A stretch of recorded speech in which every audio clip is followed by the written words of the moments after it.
Welcome to the Deep Dive, MW One Stop's music, movies, and sport. Great to be here. Today, we're jumping headfirst into 1972. We're talking Superfly. The film, that iconic Curtis Mayfield soundtrack, and, well, the massive cultural impact it had.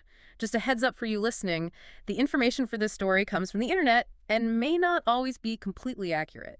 Yeah, and it's impossible to really get Superfly without understanding where it came from. I mean, this wasn't just another movie dropping. It landed right in the middle of a really specific, turbulent time in America. Absolutely. Early 70s, you've got the civil rights movement. Laws have changed on paper, sure, Well, but the reality on the ground, especially in urban Black communities, still a huge gap. That promise of equality felt, pretty distant for a lot of people. right. Systemic racism wasn't just like fading away. It was baked into everything. Housing, jobs. Exactly. Huge economic inequality. Yeah. And then you add the assassination of Martin Luther King Jr. a few years earlier. Yeah. There's this real sense of disillusionment, even anger. And other things bubbling up too, right? Like the heroin epidemic starting to take hold, police brutality. Big time. All of these things created this pressure cooker environment in cities. Yeah. It was a tough, complex time. But not just despair, right? There was also this powerful cultural shift happening.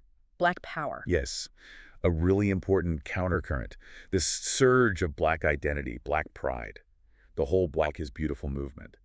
It was about self-definition, self-affirmation. So how does that energy connect to a film like Superfly? Well, you see it reflected in the characters, especially young Blood Priest. This desire to control his own destiny, to get out, but on his own terms. It tapped right into that spirit of self-determination. Okay. And Hollywood was changing too. It wasn't just the same old studio system. The old guard was kind of losing its grip. You had younger filmmakers emerging, looking for grittier stories, more realism. Think like New Hollywood. And Black actors, directors, they were pushing for more visibility, better roles. Definitely. Demanding more central, more authentic representation on screen. And that's the context for Blaxploitation. Ah, yes. The Blaxploitation wave. Superfly is often lumped in there, but the term itself is complicated, isn't it? Very. It was actually coined by Junius Griffin, who was head of the Beverly Hills Hollywood NAACP chapter at the time, and he meant it critically. Critically. Why? What was the concern? The fear was that these films, by focusing on pimps, pushers, criminals, were just reinforcing negative stereotypes about Black people, that they were, exploiting Black culture for profit without offering positive role models. I see. But on the flip side, Films like Shaft, Sweetback's Badass Song, and Superfly were groundbreaking because they put Black protagonists front and center, finally. characters who were maybe flawed, yeah, but also powerful, stylish, in control, in a way. Exactly. And that resonated powerfully with Black audiences who'd been ignored or stereotyped by Hollywood for decades. And Superfly felt different even within that wave, didn't it? It was independent. Right. Independently financed, shot entirely in Harlem, mostly Black cast and crew. That independence was key. Ron O'Neal as young Blood Priest. Unforgettable. Absolutely. And that independence allowed them a certain freedom and authenticity. Yeah. They weren't answering to a big studio necessarily. And then there's the music. You can't even think about Superfly without hearing Curtis Mayfield. No way. The soundtrack wasn't just background noise. It was like the film's conscience, its inner voice. Okay, let's unpack that because it's so interesting. The visuals show this, well, glamorous-looking street life, the cool clothes, the cars. Yeah, the hustle looks slick on screen. But Mayfield's lyrics are often saying something completely different, like Freddie's dead or Pusherman. They're dark, cautionary. That's the genius of it, that duality. Mayfield's music provides this critical counterpoint. It doesn't just celebrate, it questions. It mourns the victims. It points fingers at the system. So it's almost like the film and the soundtrack are in dialogue, or maybe even arguing with each other. You could definitely see it that way. It created this tension. Mm-hmm. And that probably contributed to the mixed reactions at the time, right? Yeah, the division. Some saw it as truth-telling, a raw look at reality. Others worried it was just making crime look cool. Mm-hmm. That debate started immediately. But love it or hate it, people watched it. It was a huge hit. Huge, massive box office success, especially considering the low budget. And the soundtrack, platinum. It proved, without a doubt, that there was a massive audience for Black stories, even complex, controversial ones. And it really cemented Curtis Mayfield's legacy. Okay, so let's back up. Where did the idea even come from? Who cooked up Superfly? The original concept came from a guy named Philip Fenty. He wasn't some Hollywood insider. He'd actually worked for the NYC Parks Department. Wow, okay, so he knew the streets. Yeah, he knew Harlem. Hmm.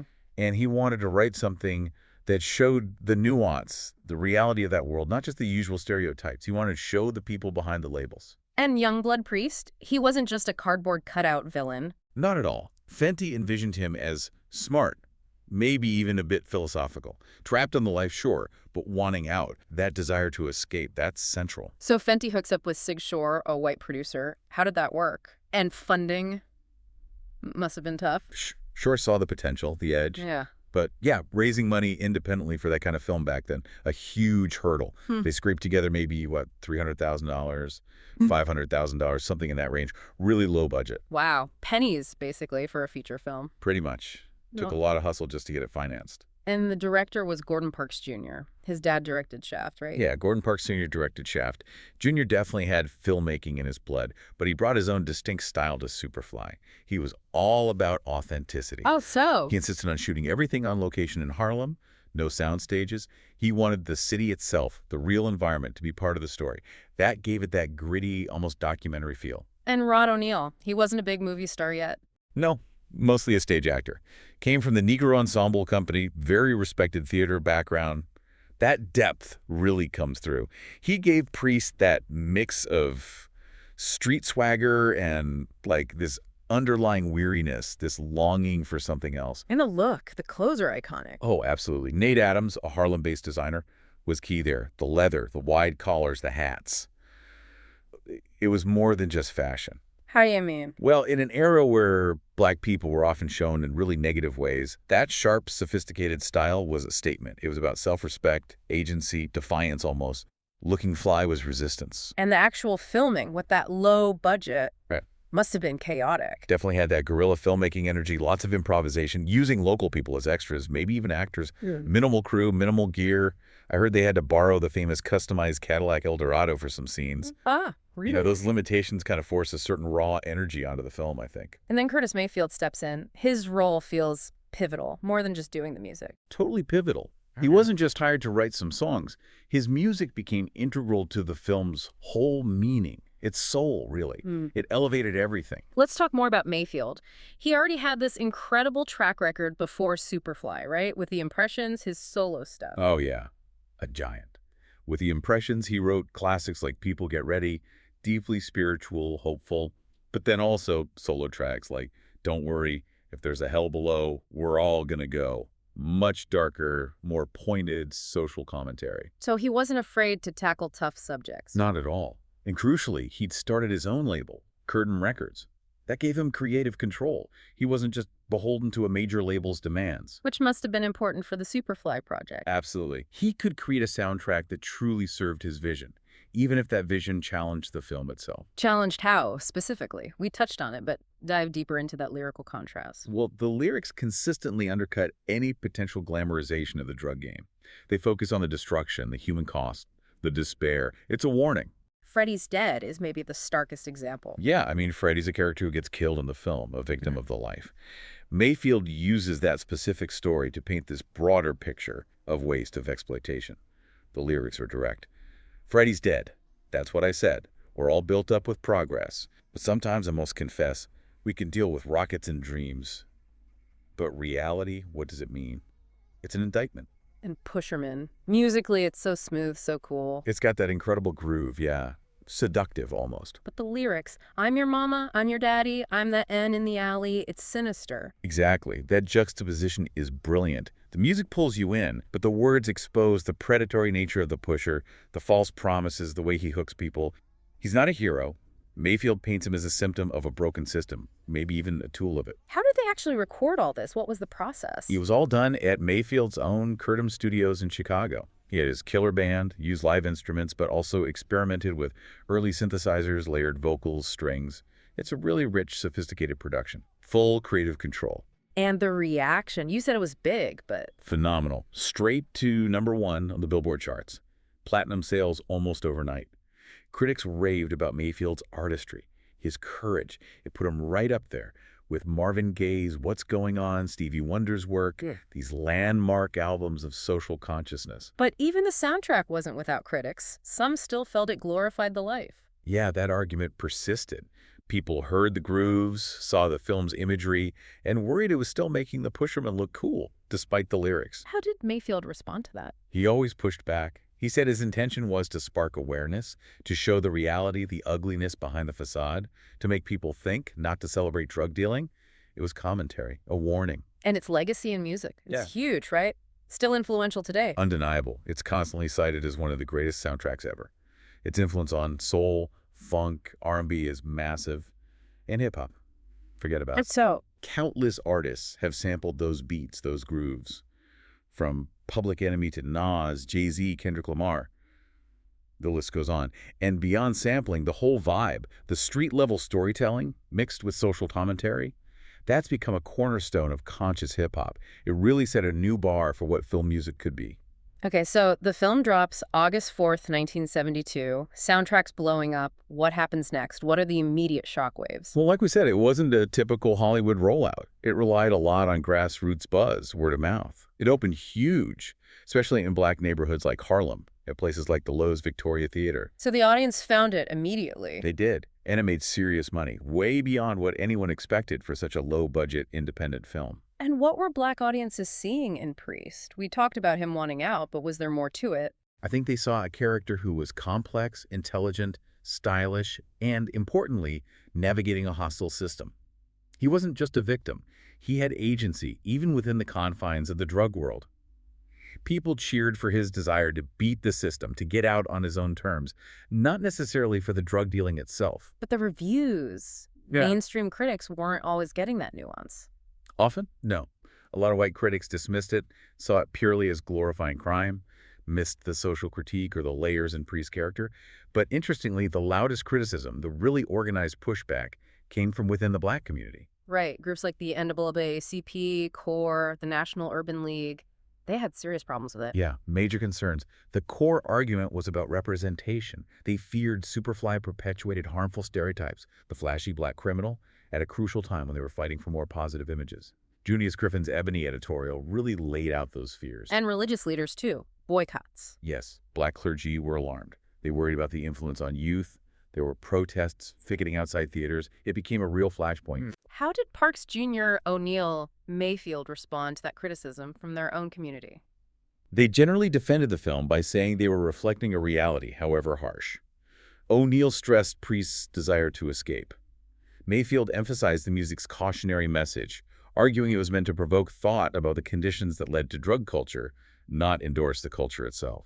So this really became a lightning rod for the whole blaxploitation debate, exploitation or empowerment. Exactly. Superfly was right at the center of it. Was it Hollywood cashing in on black culture with damaging images? Or was it a radical act of putting black stories and black faces on screen, warts and all, finally giving voice to experiences that had been ignored?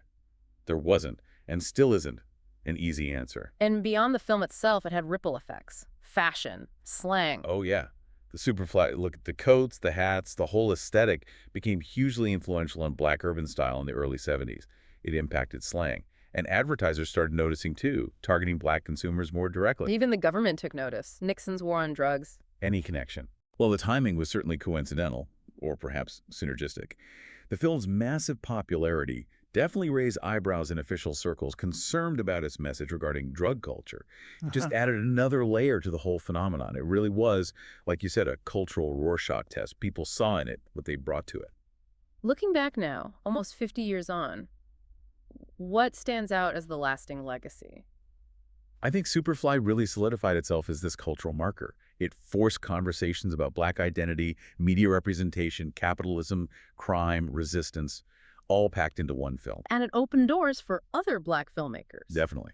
It showed independent black cinema could be commercially viable. You saw films like The Mac, Willie Dynamite, Claudine follow in its wake, exploring similar themes, maybe with different angles. It was part of a wave. And Mayfield's musical influence was just immense. Absolutely profound. Artists across genres picked up on that blend of funk, soul, and social commentary. Marvin Gaye, Stevie Wonder, Gil Scott-Heron, War, Parliament Funkadelic. You hear echoes. And like we said, its DNA is all over hip-hop. Foundational, really. The fashion element stuck around, too. For sure. That fly aesthetic O'Neill embodied had a long shelf life in black style. But the representation question, that remains complex. Still debated today. Romanticizing crime versus reflecting reality. Exactly. Did it do more harm by potentially glamorizing the life? Or more good by making certain black audiences feel seen and understood on screen, even in a controversial context? It's a tough balance. And Hollywood's reaction, kind of predictable. Yeah, they saw the dollar signs and rushed to mass-produce blaxploitation films, often stripping away the nuance and social commentary of the originals, like Superfly or Shaft. Yeah. Eventually led to the genre burning out. There were attempts to bring it back, right? A sequel, a remake. Yeah, the return of Superfly in 1990 didn't really make waves.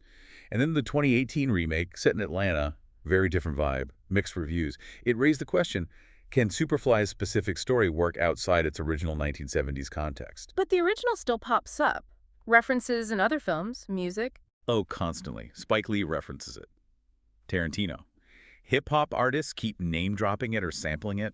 Fashion designers still pull inspiration from the look. It's woven into the cultural fabric. It's more than just an old movie. Let's quickly touch on some more of those nuts and bolts of getting it made. Sig Shore, the producer, he saw an opportunity after Shaft. Yeah, Shaft proved there was a market. Shore partnered with Fenty, who brought that street-level authenticity. Fenty really wanted to show the why behind the drug trade, not just the action. And the money. We mentioned it was low, around $500K. Where did it come from? A mix of independent investors. Apparently, some were Harlem-based businessmen. It really was an indie effort scraped together outside the studio system. Which led to that guerrilla filming style. Exactly. Shooting on the streets, sometimes without permits, dodging authorities. It gave it that raw, immediate feel. You feel like you're there. Ron O'Neal, a great stage actor, but Superfly was his big break on screen. It was. Huge break. But it also kind of typecast him, unfortunately. People had trouble seeing him as anything other than Priest after that. And Gordon Parks Jr., the director. Son of a legend, but making his own mark. Definitely. He had a great eye, a sensitivity to the story. It was his feature debut. Such a tragedy. He died young in a plane crash a few years later. Who knows what else he might have done. And Mayfield's involvement. It sounds like it was more than just writing songs after the film was shot. Oh yeah, he was involved early. His music wasn't an afterthought. It was conceived alongside the film, almost as a parallel narrative. That Curtis Studios' recording process was crucial in shaping the final product. Any specific production hurdles or stories you recall, besides borrowing the car? Just the general chaos of low-budget independent filmmaking back then, dealing with cops showing up because they were filming without permits, stretching every dollar, improvising constantly. It was run and gun. The look, though. Parks Jr. and the cinematographer James Signorelli created something really distinct. Totally. That gritty realism, handheld cameras using available light, those iconic car chases. Yeah. It defined a certain kind of urban cool on film, very influential visually. And finding a distributor. Warner Bros. Took a gamble. They did. Major studios were wary. But Warner's rolled the dice, and boy, did it pay off.